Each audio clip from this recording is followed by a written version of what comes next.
के जनाब सिद्धप्पा साहब भट्टी तीसरी मर्तबा लगातार यादगीर कन्नड़ा साहित्य परिषद के सदर मुंतखब होते आ रहे हैं। तो कन्नड़ा साहित्य परिषद का क़याम 1915 में 1915 में बेंगलुरु में अमल में आया।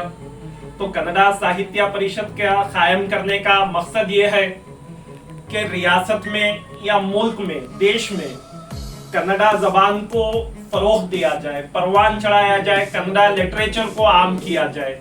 तो इस मकसद के लिए कन्नड़ा साहित्य परिषद कायम की गई है। तो वैसे जबान किसी एक मजहब, एक जात की नहीं होती, जबान सभी की होती है, मगर अपना अपना माहौल अलहदा होता है। अगर हम देखें साउथ इंडिया की जितने भी लैंग्वेजेस हैं, जितने भी जबानें हैं, अगर उसका मुकाबला कन्नड़ा जबान से किया जाए तो हमें यह मालूम होता है कि तमिल, तेलुगु, मलयाली वगैरह से बहुत मीठी अच्छी जबान कन्नड़ा जबान है। अगर हम, क्योंकि कन्नड़ा जबान से हम पूरी तरीके से वाकिफ नहीं है, मगर जब भी कोई मैगजीन वगैरह मिलते हैं, वो कर्नाटक के बड़े शायर कोयम्पू साहब का उनका लिटरेचर हो, एक हमें कन्नड़ा के ताल्लुक से दिल में एक मोहब्बत पैदा होती है कि कन्नड़ा मूवीज, पिक्चर्स देखने से हमें यह मालूम होता है कि हम कोई दूसरी जगह पर नहीं है, बल्कि हमारे अपने रियासत में, अपने वतन में मौजूद है। तो एक एहसास अजनबियत का, खैरियत का नहीं होता, बल्कि कन्नड़ा जबान से ऐसा महसूस होता है कि यह हमारे दरमियान में हमारी अपनी जबान है। तो मैं सिद्धप्पा भट्टी साहब को मुबारकबाद देता हूँ कि वो लगातार मुसलसिल तीसरी मर्तबा कन्नड़ा साहित्य परिषद के सदर मुंतखब हुए हैं। तो अंजुमन मोहिब्बान उर्दू की जानिब से गुलपोशी की जा रही है।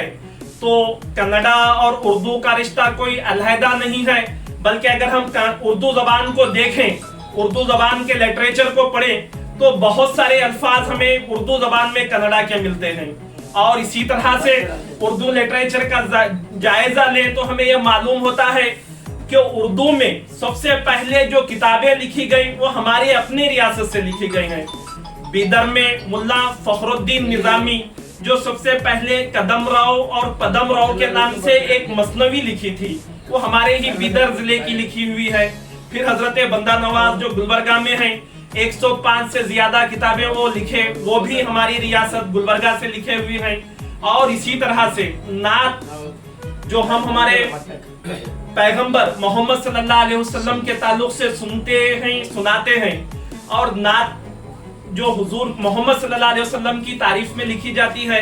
तो उर्दू जबान में पाकिस्तान में, दिल्ली में, नॉर्थ इंडिया में नहीं, बल्कि सबसे पहले बीजापुर में नात लिखी गई।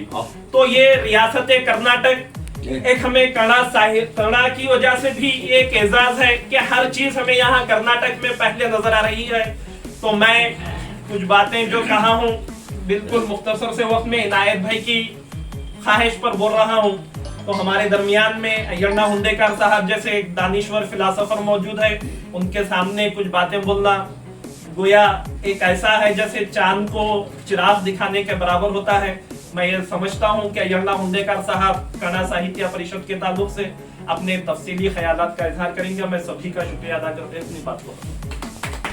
सबसे पहले तो आली जनाब सिद्धप्पा साहब को मुबारकबाद दूंगा और क़य्यूम साहब की बात की तायद करते हुए कि यादगीर के माहौल में हिंदू मुस्लिम का जहाँ ज़्यादा भेदभाव नहीं है, कन्नड़ा साहित्य परिषद के अध्यक्ष होने के नाते आपसे ये गुजारिश करूँगा कि उर्दू और कन्नड़ा में भी जो है भाईचारे की कायम की जाए और दोनों में भेदभाव की नज़र से न देखते हुए उर्दू के बारे में भी हमारा आप बिल्कुल हमारे साथ उर्दू के कामों में जो है हिस्सा लें। हम जब भी आपको मदू करें, हमारे उर्दू के प्रोग्रामों में आप आएँ।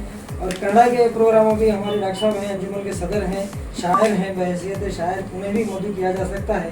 इस तरह से उर्दू और कन्नड़ा के भी जो है मेलजोल ज़्यादा होकर आवाम की सहूलत का एक सामान मुहैया हो सकता है। अब उर्दू तो आती है क्या साजिद साहब की पसंदीदा सलाह देता हूँ कि हमारे बंद होंठों की कहाँ तक बात पहुँची है। क्या बात है। हमारे बंद होंठों की कहाँ तक बात पहुँची है, जहाँ तक हम नहीं पहुँचे।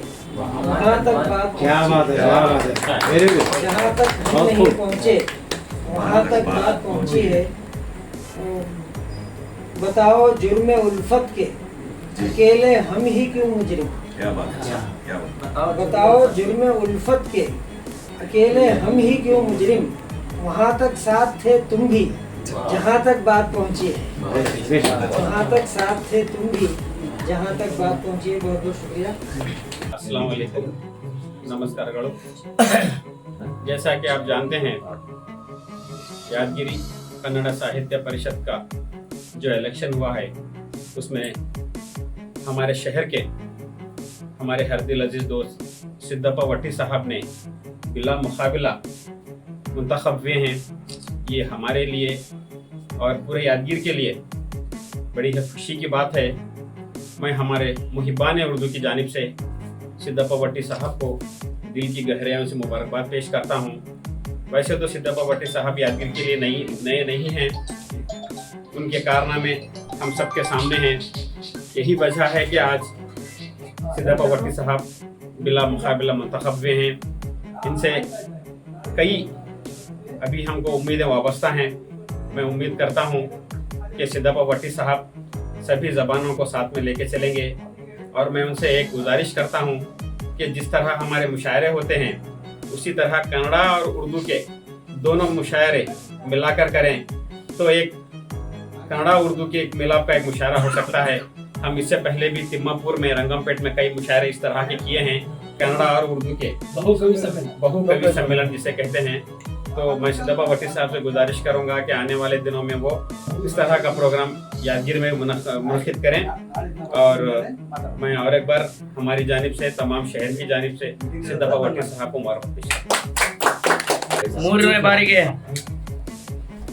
ನನ್ನನ್ನು ಅವಿರೋಧವಾಗಿ ಜಿಲ್ಲಾ ಕನ್ನಡ ಪರಿಷತ್ತಿನ ಅಧ್ಯಕ್ಷ ಸ್ಥಾನಕ್ಕೆ ಆಯ್ಕೆಯಾಗಲು ಸಹಕರಿಸಿರ್ತಕ್ಕಂಥ ತಮ್ಮೆಲ್ಲರಿಗೆ ಹೃದಯಪೂರ್ವಕ ಅಭಿನಂದನೆಗಳು। ಇವತ್ತು ಯಾವತ್ತೂ ಚಪ್ಪಾಳೆ ಒಂದು ಕೈಯಿಂದ ಆಗೋದಿಲ್ಲ, ಎರಡು ಕೈ ತಟ್ಟಿದಾಗ ಮಾತ್ರ ಚಪ್ಪಾಳೆ ಆಗುತ್ತೆ। ನನ್ನಿಂದ ಒಬ್ಬಾತನಿಂದಲೇ ಸಾಧ್ಯವಿಲ್ಲ ಅವಿರೋಧವಾಗಿ ಆಯ್ಕೆ ಆಗೋದು।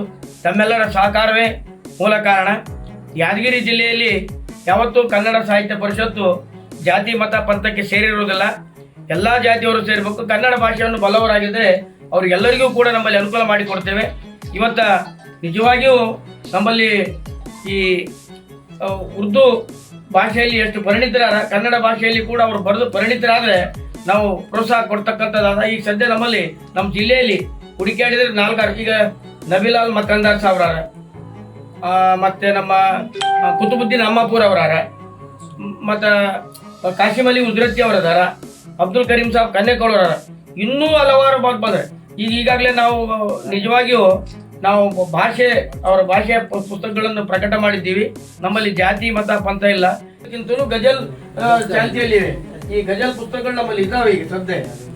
ಆತ್ಮಸಖೆ ಇದು ಗಜಲ್, ಇದು ಗಜಲ್ಲೇ ನಿಮ್ಮ ಉರ್ದುದಾಗ ಇದು ಶಾಯರಿ ಅಥವಾ ನೀವು ಉರ್ದು ಇದ್ದದ್ದನ್ನ ನೀವು ಕನ್ನಡಕ್ಕೆ ಅನುವಾದ ಮಾಡಿ ಬರೆದ್ರೆ ನಾವು ಪರಿಷತ್ತಿನ ಪರವಾಗಿ ನಾವು ಪ್ರಕಟ ಮಾಡ್ತೀನಿ। ಅದಕ್ಕೆ ದಯವಿಟ್ಟು ಕನ್ನಡ ಸಾಹಿತ್ಯ ಪರಿಷತ್ತು ಯಾವ ಜಾತಿ ಮತಕ್ಕೆ ಸೇರಿಲ್ಲ, ಯಾವತ್ತು ಭಾಷೆಗೆ ಸೀಮಿತವಾದಂಥ ಪರಿಷತ್ತು। ಇದರಲ್ಲಿ ಯಾರಿಗೆ ತಾರತಮ್ಯ ಇಲ್ಲ, ಅಂದ್ರೆ ಜಾತಿ ಇದು ಪರಿಷತ್ತು ಯಾವತ್ತು ಕನ್ನಡಕ್ಕೆ ಪ್ರಾತಿನಿಧ್ಯ ಕೊಡ್ತದೆ। ನೀವು ಕನ್ನಡ ಭಾಷೆ ಅಂತೂ ಎಲ್ಲರೂ ಸರ್ವಸಾಮಾನ್ಯವಾಗಿ ಎಲ್ಲರೂ ಕನ್ನಡ ಭಾಷೆಯನ್ನು ಬಲ್ಲವರಾಗಿದ್ದಾರೆ।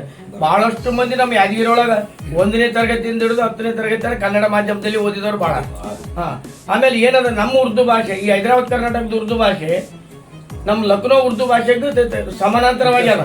ಈಗ ನಾವು ಉತ್ತರ ಭಾರತದಾಗ ಓದೋದ್ನಾಗ ನಾವೆಲ್ಲ ನಮ್ಮ ಅಕ್ಕಪಕ್ಕದವರೆಲ್ಲ ನಮ್ಮ ಮುಸ್ಲಿಂ ಜನಾಂಗದವರು ಇರೋದ್ರಿಂದ ನಾವು ಭಾಷೆಯನ್ನು ನಾವು ಕಲ್ತೀವಲ್ಲ, ಆ ಕಾಕೆ ಆಯ ಅಂತ ಕೇಳ್ತಾರೆ। हम कर्नाटक के नहीं इतना प्योर उर्दू बात कैसे करते हैं पूछते हमारे यूपी में लखनऊ में इसलिए मैं बोलता हूँ ये लखनऊ का भाषा ये हमारा प्योर उर्दू है। अभी अब हमारे पास यादगिर छोड़े तो गुलबर्गा का थोड़ा फर्क है, बीदर का थोड़ा फर्क है, बीजापुर का तो पूरा फर्क है। हाँ तो अब हमारे पास भी यही कोलीवाड़ा में फर्क है। तू सुबह बुत्ती लेके जा, मैं खेत को आता हूँ, खेत को चले जा, मैं बच्चा बुत्ती लाता बोलते हैं। इसलिए हमारे पास कोई नहीं है, हम कन्नड़ा के सब हम कन्नड़ा के रहेंगे। हमारे भाषा और नेला जला के बारे में तो हम सब मिलकर काम करेंगे, आपको भी हम मदद करेंगे। आपके पास कोई कवि है क्या भी है तो कन्नड़ा में कोई लिखते रहे तो उसका बुक भी हम प्रकट करते हैं हमारे परिषद के तरफ से। अब तक मैंने 38 बुक प्रकट किए हैं। ये जो 5 साल का दिया आप लोग, उसमें मैं तुम्हारे लोगों को बोले तो ನಿಮಗೆ ಯಾವುದೇ ರೀತಿಯ ಹಕ್ಕು ಚುರಿದು ಬರದಂತೆ ನಾನು ಕೆಲಸವನ್ನು ಮಾಡ್ತೇನೆ। ನಿಮ್ಮೆಲ್ಲರ ಸಹಕಾರ ನಮಗೆ ಅಗತ್ಯ ಆದಂತಕ್ಕಂಥ ಮಾತನ್ನು ಹೇಳುತ್ತಾ ಇವತ್ತು ನೀವೆಲ್ಲರೂ ಇಲ್ಲಿ ತನಕ ಬಂದು ನನ್ನ ಇರತಕ್ಕಂಥ ಜಾಗಕ್ಕೆ ಬಂದು ನನಗೆ ಸನ್ಮಾನ ಮಾಡಿರಲ್ಲ, ಅದು ಹೃದಯಪೂರ್ವಕ ಎಷ್ಟು ಕೃತಜ್ಞತೆ ಹೇಳಿದರೂ ಕಡಿಮೆ। ನಮ್ಮಲ್ಲಿ ಯಾವುದೇ